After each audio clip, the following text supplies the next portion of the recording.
This is Critical Nonsense, our high lowbrow show about culture, science, and tech. This week, special guest Chandler Saunders asks us about living forever.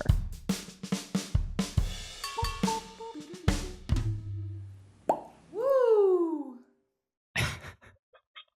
Sometimes the songs come into my head. I'm just like, no, can't do it. This is what a Joey sounds like. This is what an executive producer and Lazarus, Jess Vander, sounds like. Hi, this is Jess.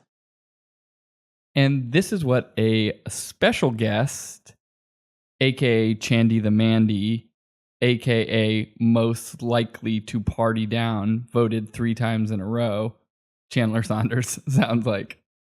Hello. I did not know that I even received these accolades. These are good things to hear.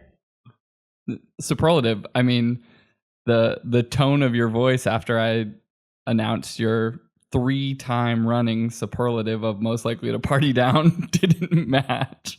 Well, I mean, look, I'm a humble guy, I'm not gonna. I also got voted most modest 3 years in a row. So Wow.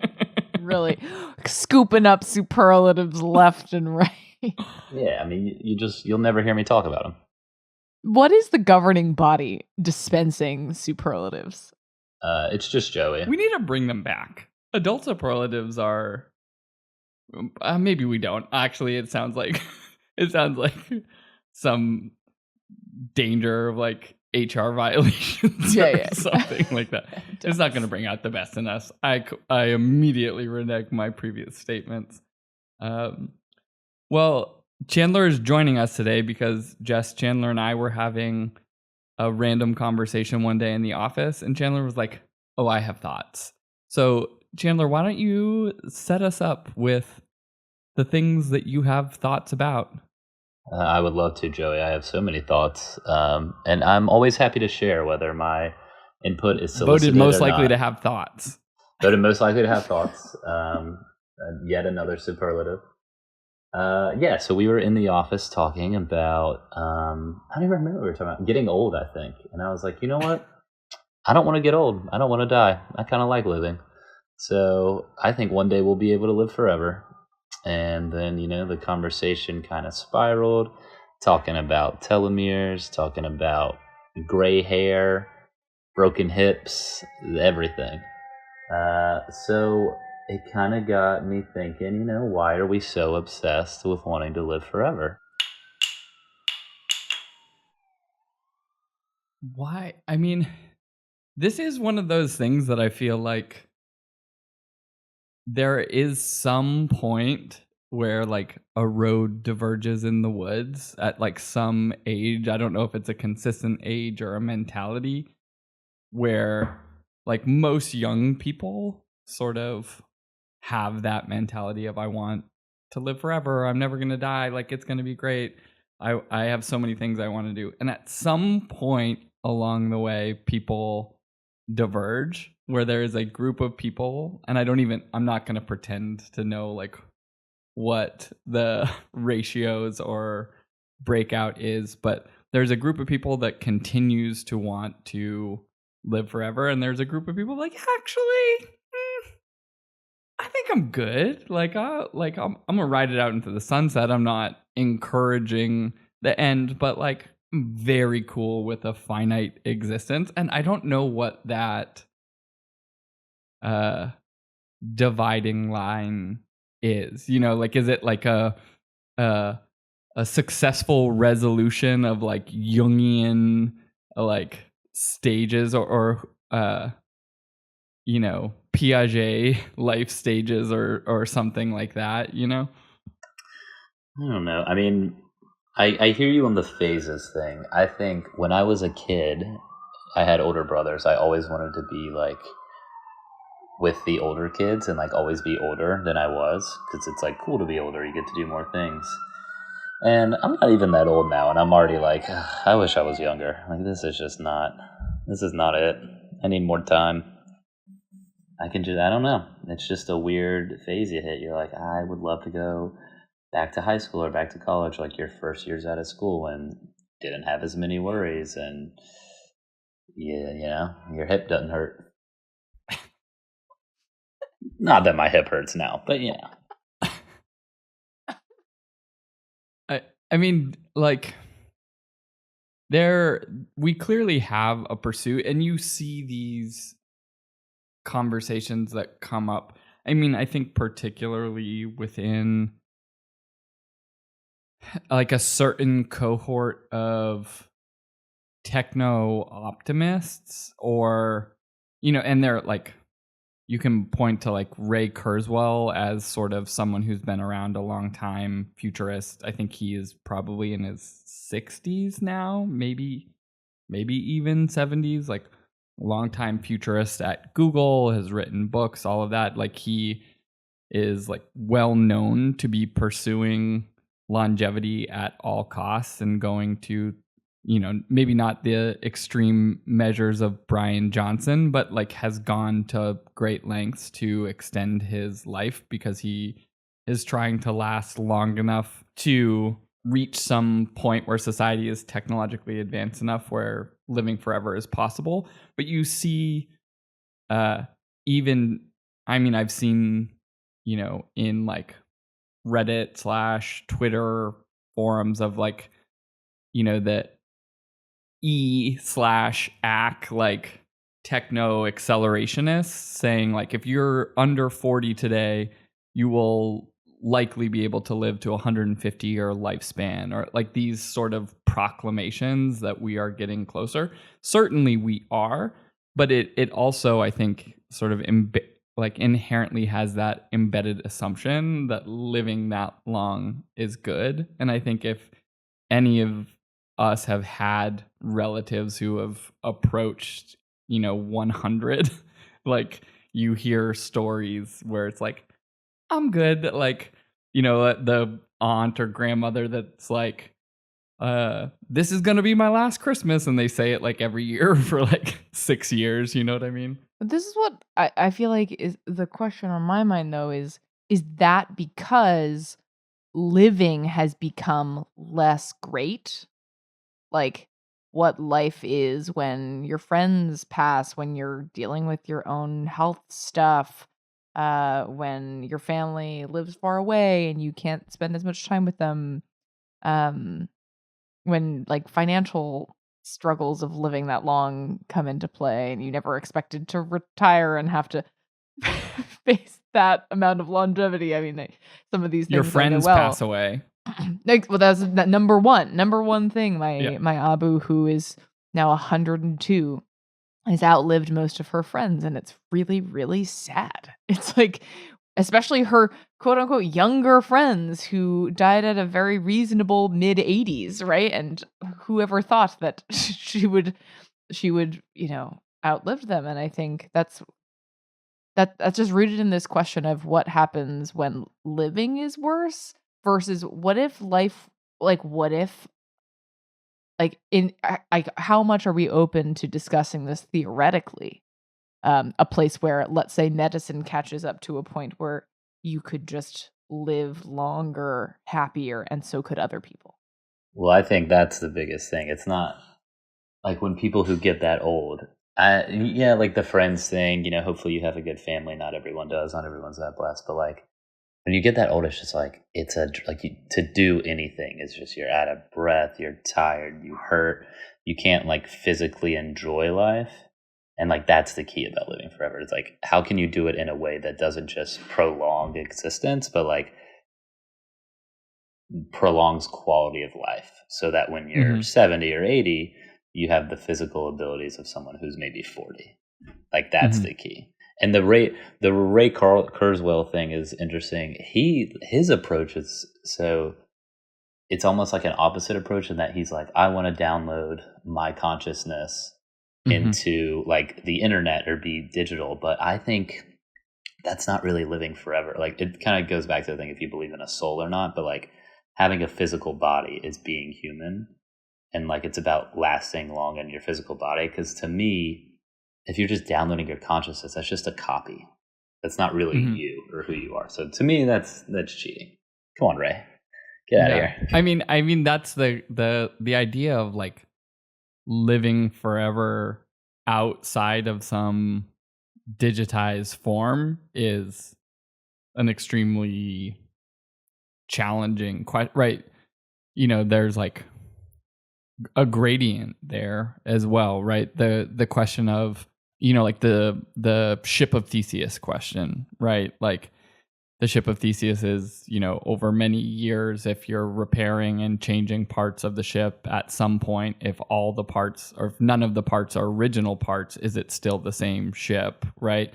In the same way that you can apply that to the brain, right? Like if you are slowly digitized, one neuron at a time is transitioning to some artificial form.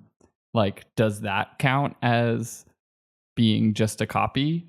Like, I don't know. And or if your entire body, except for your brain, becomes artificial, like, does that count? Like, I don't, like there is that question of like, is it a soul? Is it you? Where does it reside? And where is the threshold for change? I think it is like a slipperier one than maybe just like you're either fully uploaded or you're fully bio-based, carbon-based, whatever we are, wetware. Yeah, but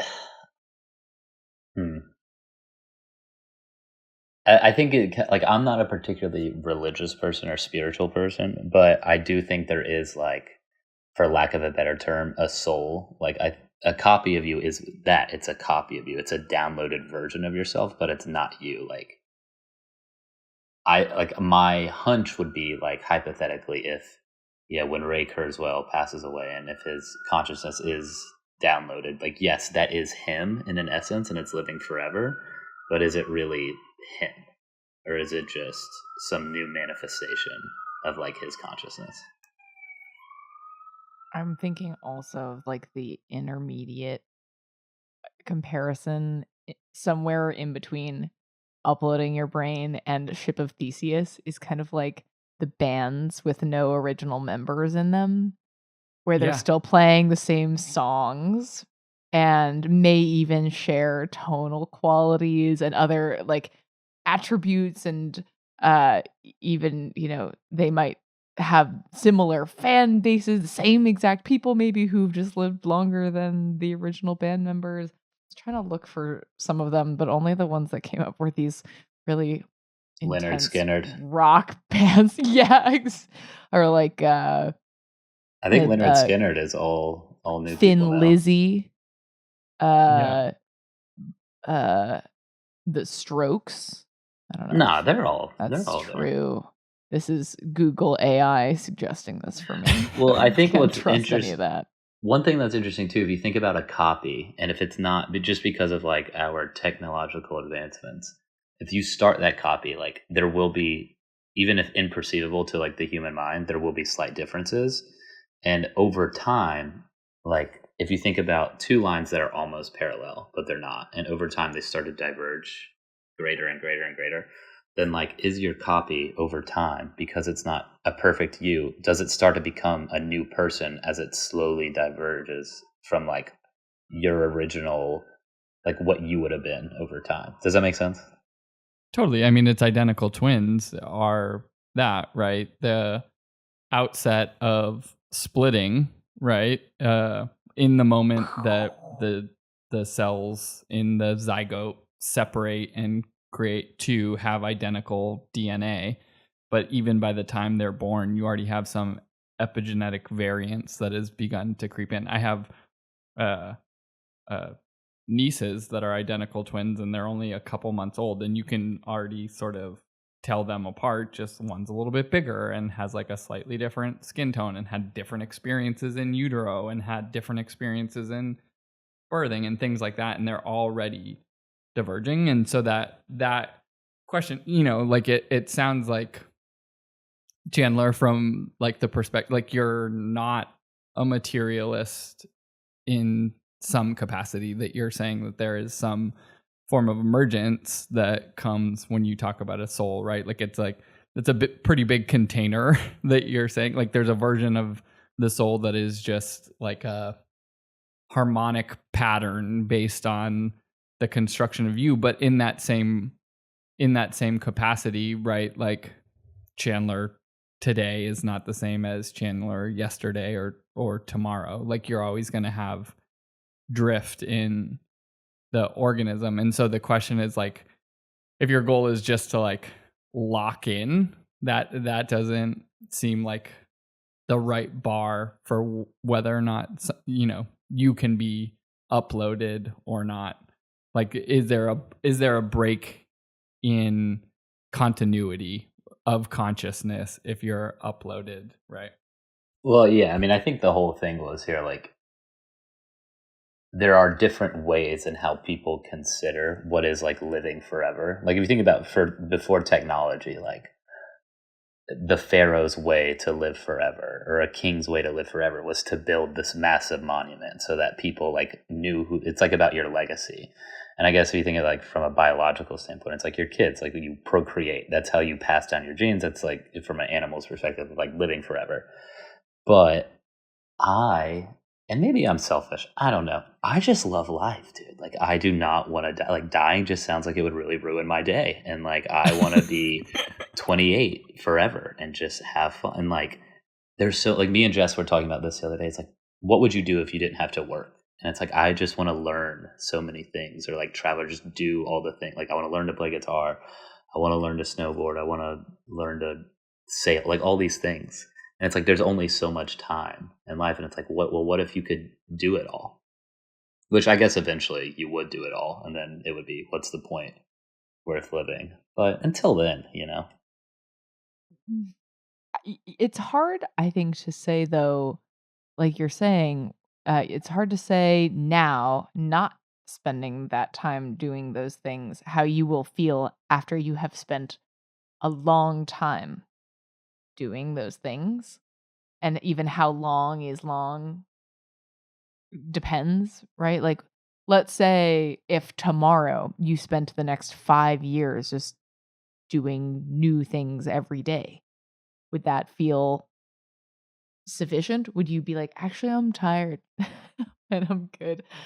I maybe I've mentioned this on the show before. There was some, I forget which show it was, so I'll have to pull it back up and send it to put in the show notes. But there's a podcast that I listened to about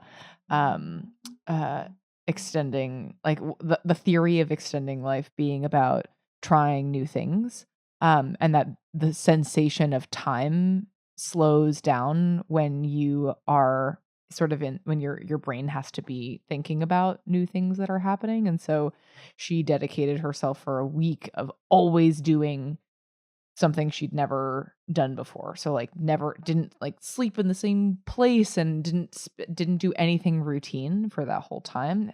A lot of which involved just saying yes to really weird stuff. And after that week, both acknowledged, yes, time had slowed, and also she's so tired and appreciated why there's value in the speedy part of time, or the experience of time just being faster, because it can be so taxing to also be overstimulated and excited about everything. So it's hard to, right? It's like it's easier to imagine it, but what if you actually experience it? I feel like but hard to say. Who has that free time? What is this woman doing? Who has just a right? writing a piece about having free time, so temporarily getting paid for that. Yeah, I've got brands to fix. I can't take a week off. I mean, I think there is like a different question as it relates to sort of the compounding of experience. Well, maybe it's not a different question. It's definitely tied to what you were talking about, Jess, right? Like your perception of time as you have more compound experience alters. And even by the time, you know, like sometimes there are questions that get asked of, you know, octo or nonagenarians about like what are the things that they're curious about or what do they want to see. Like oftentimes they are at this extended time scale, the types of things that they're curious about, like where will this thing go, or like what will my grandchildren be like, or, you know, is society moving in this direction, will I get, will we ever have X, Y, or Z thing that feels like quite far out? But now that you are 80 to 90 years into your life, you're the sort of leftover novelty of sort of like the quotidian experience of living, of like waking and feeding and breathing and drinking and interact like with friends, has reduced, right? Like you've had so many of those types of experiences that you are sort of looking out. And so it even in whatever it might be, some sort of uploaded existence or cybernetic existence or like extended existence that is enabled by technology in some capacity, like people might not want to just be like hanging around day to day. It might be like go into a sleep for 100 years and be like, what's it like after? Like, like you start to have this kind of like telescoping out of interest on scale, right? Like people often later in life, not always, but sometimes become concerned with these sort of like questions that are around enlightenment and the connectivity of community and society and the afterlife, right? Like you start pursuing these like more esoteric ideas because you've experienced what it is to live day to day, to meet people and lose people, to find love and lose love, like whatever those things are. So is it right to say that there is an afterlife FOMO where you're like, if I'm dead, I don't know what y'all are doing, and it'll be so sad. I mean, there's a lot of sci-fi, like Ian M. Banks wrote the Culture series, which is like, I think it might be like 9 books that are in the same universe, but not really like they're sort of standalone books that are within this, post scarcity galactic society. And there are a bunch of novellas and stuff too. But like a concept that runs through it is this idea of sublimation, like achieving the sublime, and that at some points, like a stage of sufficiently intelligent societies is to sublimate, to like digitize their entire society and move into like a digital afterlife effectively for the entire society. Like nope, don't like that one bit. Yeah, within the story it is sort of like an inevitability, like it eventually happens. And so like it is an answer to the Fermi paradox of like, why don't we see other intelligent societies? Because they sublimated, right? Where do these guys, these writers or like these theorists like Nick Bostrom or something with like the simulation theory, the confidence they have to just say, this is where everyone's going to go. We're all going to be digital. And we're like, get out of here. Come on. I'm not buying it. I mean, alternatively, the grabby aliens, Robin Hansen, Jess's nemesis. We don't talk about Robin Hansen. That's okay. I have nothing wrong with you. I meant no animosity. Take that. Cut this part out. I mean, the assumption of grabby aliens is like the demand for proliferation and spreading and extension of lifespan sort of enables that in some capacity, right? Like if you can scientifically or medically remove aging, extend like your years of ability to procreate, right? Like you can just start shipping people everywhere across the galaxy and that's a swarm. Well, that's a big question too, is like, if you think about it from a biological standpoint, like the reason we procreate is to, like I was saying earlier, like live forever, pass your genes, because we're only here for X amount of time. But if you were to live forever, hypothetically, or like a very, very long time, like if you could slow down the aging process where you live like 500 or 600 years, would people still have kids? Or would they have as many kids? Would you still be interested in those things? Like that's interesting theory. There was a different sci-fi series called Spin by Robert Charles Wilson, I believe. And they had developed this technology that like basically like cleansed your genetics of like cancer or things like that and pushed you into like a fourth life stage.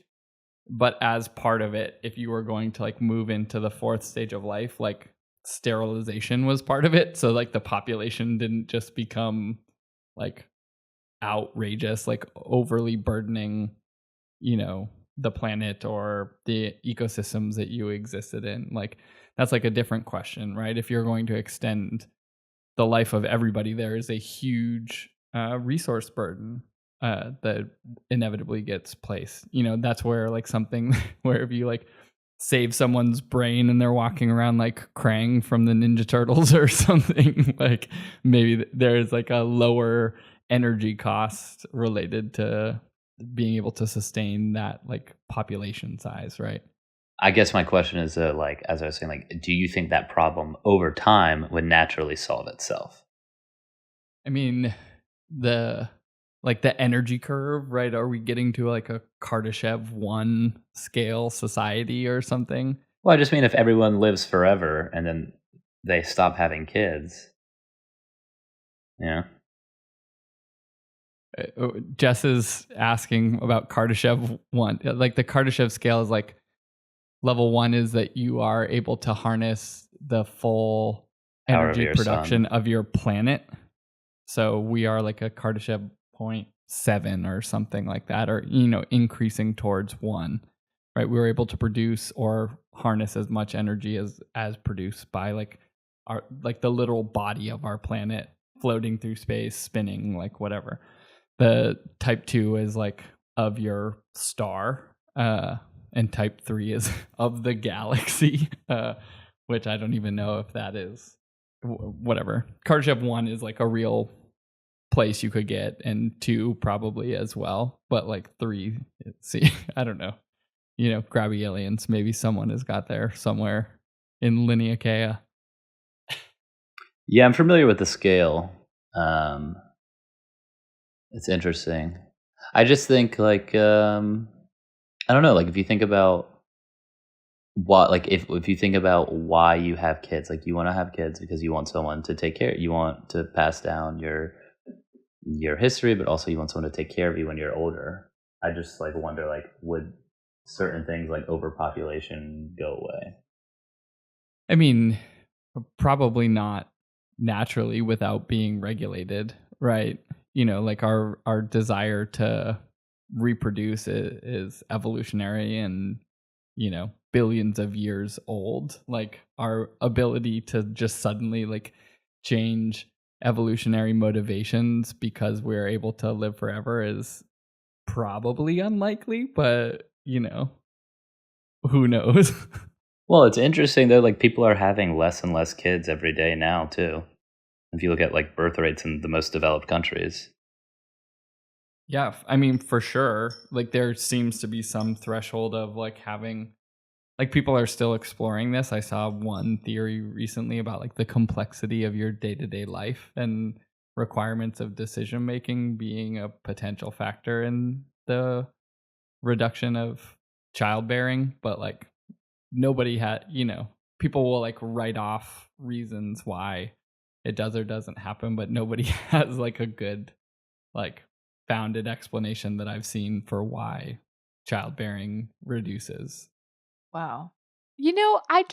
I admit, I thought when we were getting into this that we were going to go into more of the sort of the psychological aspect of why we might want to live forever, but we ended up in this very interesting, unexpected sci-fi universe of imagining the sort of snowball effect of, all right, let's say we did it.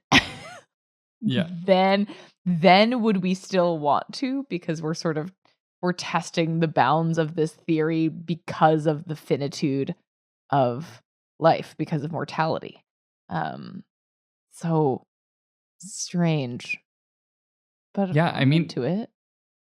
I mean, I think like the sci-fi component of it is potentially like sci-fi for how long, I guess, is the question. You know, I think in the practical ways in which we could extend life, they're increasingly seeming not that far away. I won't venture a guess to say when or when not, like when it will or won't be possible, but like in the past month and a half, there have been studies released that they have, through genetic therapies, been able to seemingly eliminate diabetes. Like they're in that period after, you know, they've developed a treatment, they have to test it and monitor it for 5 years. But like the statement was like, we've eliminated diabetes in this person through this gene therapy, right? Like that was a particular disease that was like put in the category of unsolvable types of diseases, or like highly unlikely to be solved. And with things like CRISPR and AlphaFold and, you know, the combination of AI coming into some of these like biomedical modalities, like I don't know how far away we are. Like that question of like, if you're under 40, will you be able to live to 150? Like that seems reasonably feasible. Like you could put some probability field on that, and it wouldn't be like vanishingly low if you make a couple of general assumptions that we'll be able to like resolve energy demands and things like that. Like, and so that question of like, how fiction is it? You know, getting to the level of completely uploading ourselves or ship of Theseusing like our brain, maybe that's further out. But this question of like, what is the lifespan and what is the wellness span of any of us, like feels like we should actually probably be contending with it, because it, you know, like what, 15 to 30 years away. Yeah, I never, all these predictions of like, we're this many years away. It's like, we don't know. Come on. I mean, we were supposed to have flying cars in 2020. Where's that at? Where's my hoverboard from Back to the Future? I mean, like there is stuff now that is coming out where people are like, we might be able to beat cancer. Like no one is saying like definitively we will, but like positive signs in the direction that like we could be able to end a large portion of cancers. And you're like, okay, like that is one of the largest drivers of mortality, like in humans. Like there's like good signs that AIDS may be eliminated. There's good signs that now like diabetes might be eliminated. Like all of these things, like the GLP-1 drugs are like ending obesity. Like that question of certainly what is your like health span or like well-being span seems to be pointing in the direction of extending. If you then make some assumptions that you can, like there are a number of animal-based clinical trials going out about like extending lifespan in mice through a number of different therapies. Like seems like it's coming. Like hopefully they can fix whatever's wrong with my spine, and then we'll be great. Yeah, I've seen the mice one. The mice one's really interesting. They found that if you subject mice to like a caloric deficit, or I don't know if that's right, because I guess hypothetically they would lose too much weight. But basically, like if they were under a certain amount of stress from not eating for a prolonged period of time, they lived longer. So basically, like this geneticist, like biogeneticist or something at Harvard, who was head of this like program around anti-aging, was saying like basically you should be hungry all the time. And Great. he has like checked this that whole box off. Yeah. Well, he has this like whole crazy diet, and then he was like finding all these weird things about how like statins, which is used for cholesterol, can like like decrease the rate at which your telomeres shrink or something. And all these weird things, but now they think it's actually interesting. Now they think the telomere thing might not even be like the alignment was that like your telomeres are a direct indicator of like how much you're aging. And so if you could slow down the shrinking your telomeres, which are on the end of your chromosomes, you could feasibly like live longer. But now they think, while it's an indicator, it's like correlation, not causation, and that by decreasing the rate at which they strengthen, you might not extend your lifespan. Yeah. All right, Jess. We said a lot of things in this episode. Yeah, I don't know what you expect from me. What do you want from me? Just wrap it up. Here's what you need to know. Here's what you need to know, folks. I am going to live forever. And I'll be the first person to live forever. But you'll never know, because you won't be around, because I'll live forever.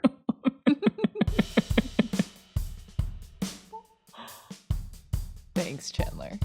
Could You're not welcome. have said it better myself. If I figure out the secret, I will be sure to share it with you two. Only the people No you one. like. No.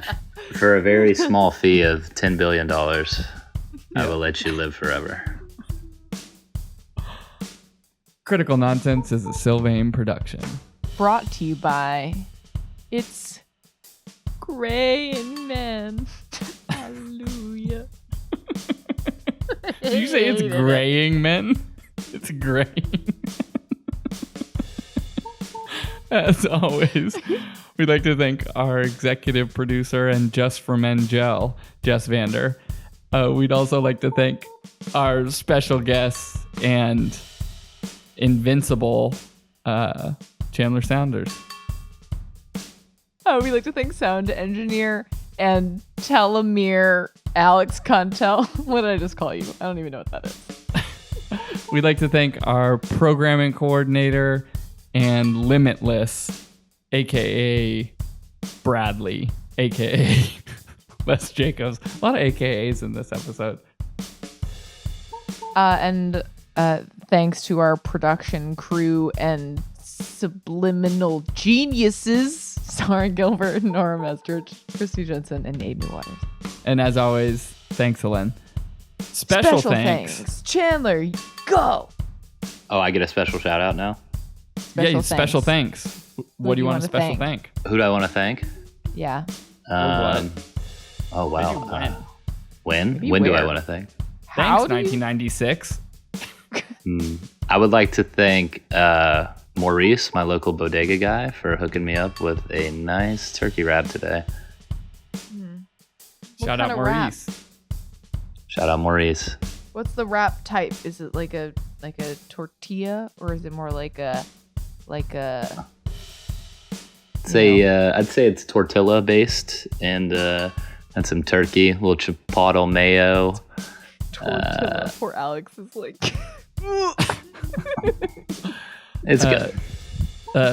Special thanks to Dr. David Sinclair, whom I think was the Harvard professor, longevity, anti-aging researcher. I think you were referencing Australian. Also, special thanks to a chocolate eclair, which sounds similar. David Sinclair and chocolate eclair. We like to thank all of them. Well, we did it. Love you, mean it. Bye. I guess that's it. Okay, thanks, Chandler. Bye.